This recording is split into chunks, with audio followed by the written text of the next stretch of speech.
Chief Aymard. Magandang hapon sa inyo. Hello po, Chief Aymard. Magandang hapon po, Sir Henry, Ma'am Karen. Kamusta po kayo? Teka mo, Okay lang po. kami kaya napatawag sa inyo sapagkat ako kasi nagko-cover ako ng impeachment trial. Batid ko kung gaano kahirap ang pinagdadaanan mismo ng mga tauhan po sa ilalim ng Office of the Vice President. At napatawag kami sa inyo. Paano ninyo ginagawang para kayong mga hindi tinatablan ng ng problema? Nakagawa pa ninyong ikutin ang bansa para sa mga pagtulong sa mga nangangailangan? Well, unang-una po, Sir Henry, Ma'am Karen, siyempre sa gabay po ng Panginoon, kaya namin nagagawa ito dahil wala pong imposible sa ating Panginoon. Pangalawa po ay ang ating kasing disaster operations program ng ating Office of the Vice President ay matagal na po itong na-institutionalize ng ating Vice President Sara Duterte nung pag-upo niya pa lamang po. Kaya po lahat po ng aming ginagawa na pag-conduct ng relief operations ay nakasaad o guided kami ng aming operations manual.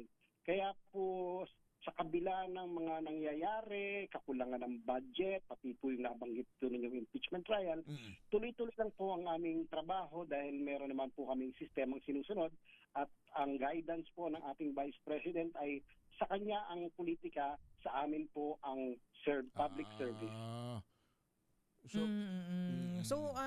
Kumbaga hinihiwalay nyo pa rin Sir Aymard Eheser ay itong issue ng impeachment trial dito sa inyong trabaho kasi hindi naman po tumitingin ang sakuna ang mga kalamidad pagdating sa ganyan. May mga pa rin po tayo, may mga obligasyon at responsibilidad pa rin po tayo. Tama ba, Sir Aymard?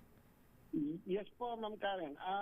Yun nga, bagkamat tao lang kami, nakakaramdam din ng pressure at yung pagkalungkot sa mga nangyayari, pero hindi kami dapat magpa-apekto dahil lang nangingibabaw po sa amin ay yun pong mandato namin na makapaghatid ng tulong po sa mga nangangailangan.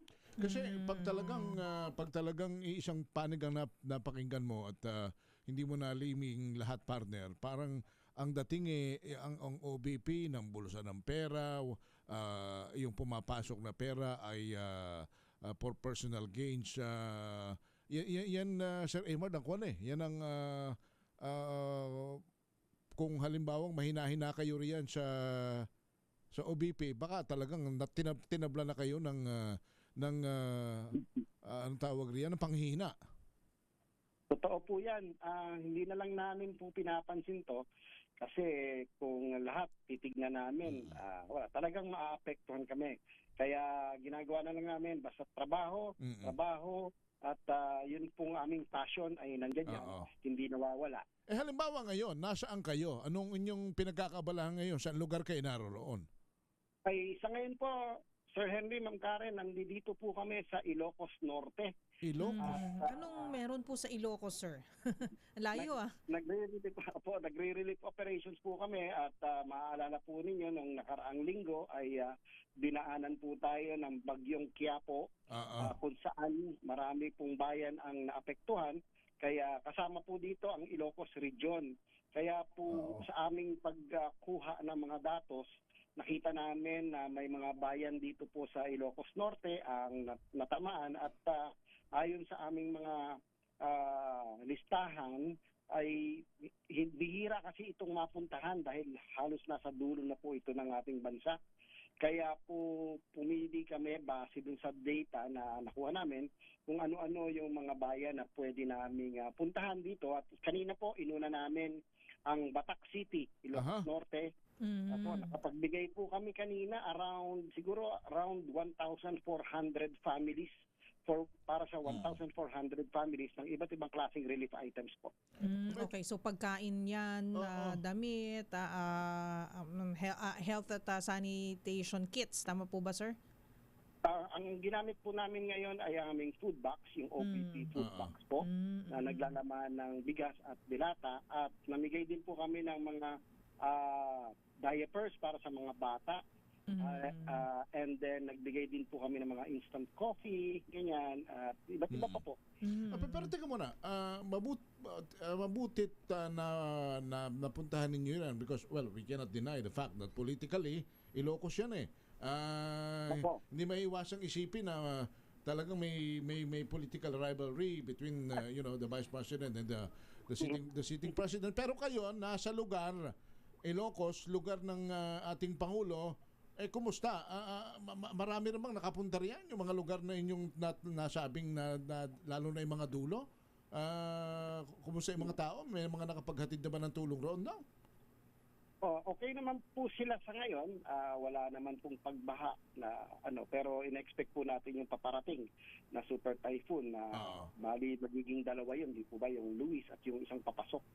At so far okay naman po. Nabanggit na po ninyo na nandito po kami sa bayan at sa probinsya ng ating presidente.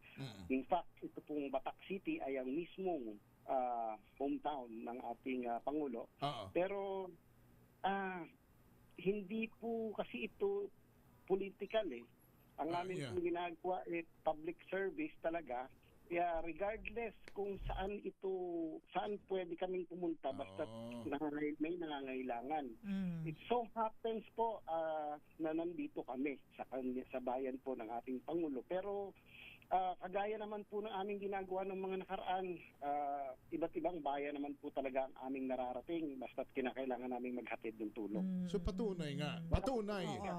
Pero Sir Emard, hindi din natin medyo mainit talagang usapin kasi sa politika kahit pilitin po natin paghiwalayin. Although na-appreciate po natin ang inyong tulong, any help is very much appreciated saan man pong kampo galing yan. Pero baka may mga naririnig po tayo na nagsasabi na naku, lihiti mo ba ang pera na ginagamit, pondo para po sa pagbibigay po natin ng tulong sa ating mga nangangailangan? Ito po ba ay may kasama pong public funds o ito po ay bigay lahat po ng mga donasyon, may mga nagkawang-gawa po na nag-donate ng in-kind? Paano po ba ito, Sir Emard? Halo-halo po ito, Ma'am Karen. Unang-una, ang pinanggalingan po ng ating mga food boxes ay galing po sa pondo mismo ng Office of the Vice President. Nakasaad naman po ito sa aming budgetary submissions at nakasaad ito sa PRUGA noong nakaraang taon. Pero yun pong nakadagdag ay yung pong mga donasyon na nanggaling sa ating mga kababayan na noon pa aming mga partners sa Office of the Vice President, isinama na po namin dahil ito rin po naman ang kanilang gusto ay makatulong sa ating mga kababayan.